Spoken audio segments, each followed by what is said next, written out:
présente Patrick et sa paperasse médicale.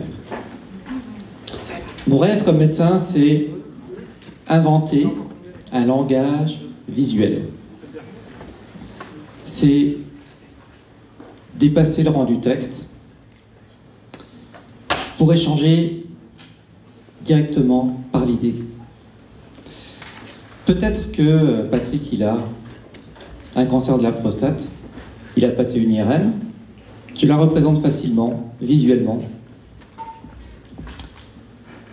Je repère une anomalie, je peux la mesurer précisément, la topographier précisément, la qualifier colorimétriquement selon son état, par probabilité de cancer. Je représente visuellement sa pathologie, mais Patrick, c'est pas juste une prostate, il a une histoire. Et ça aussi, ça se représente par une interface facilement interopérable, de type web. Je la transmets à l'urologue pour préparer les biopsies, je la transmets au médecin pour communiquer par l'image. Je représente visuellement sa ligne de vie, ça devient un événement.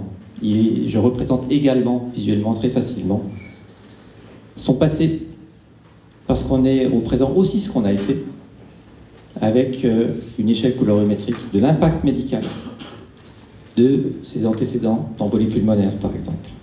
Mais on est encore plus que ça, on est aussi des êtres de sentiments, de subjectivité. Ça aussi, ça se représente visuellement par le module patient de l'application.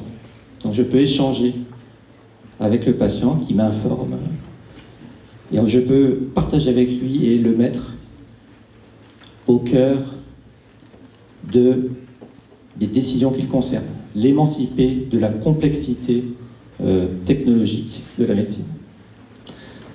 Voilà, donc Télépathe, c'est un outil d'échange d'informations quasi télépathique.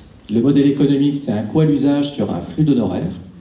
Nous faisons partie d'un réseau de médecins, de 200 médecins et télémédecins, qui rendent déjà service à plus de 200 000 patients par an en France. Donc c'est un outil d'intelligence collective, pareil pour les médecins et les patients.